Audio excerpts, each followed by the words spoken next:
We're going to begin this hour with a major new campaign promise by former President Donald Trump. He mentioned this just the other day in Nevada. He's calling for an end to federal taxes on tips, something millions of Americans rely on. And now congressional Republicans have introduced bills to turn Trump's rhetoric into actual law. But what about the federal debt? No one's talking about what this will cost the Treasury in terms of potential lost tax revenue. Ed O'Keefe traveled to Las Vegas to talk with service workers.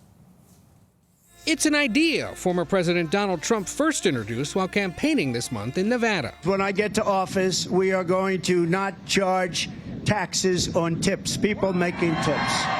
Trump pitched it in the state with the highest percentage of service workers who would be affected. It would probably sway me a little bit because it does help me at the end of the day.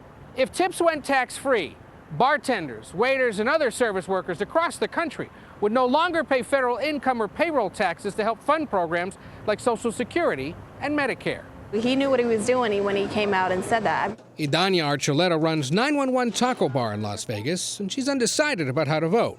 Trump's idea isn't enough to win her over, but she knows it could help her workers. They would like it. I'm sure more money in their pocket, right? Her friend, Lori Ramirez, has been a bartender for a dozen years, some nights pulling in hundreds of dollars in tips. When you hear Trump suggest that, you think, yeah, I think it is a great idea. Lori's tips paid by credit card are automatically reported for taxes. Cash tips aren't. And if Trump's plan takes effect, she wonders how she'd prove her extra income if it isn't being taxed. Is it going to be harder for me to get out? Because on paper, it's not going to show that. So there's good and bad to it, I think.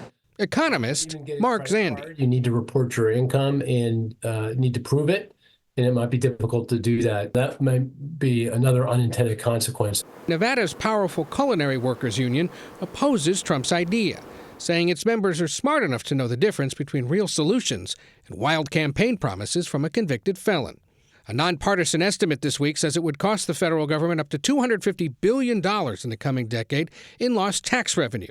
Trump's ideas require congressional action, and this week, Republicans close to him unveiled plans to make it law. But other Republicans are skeptical. It's like everything else with the tax code. It's complicated, and you've got to think it through.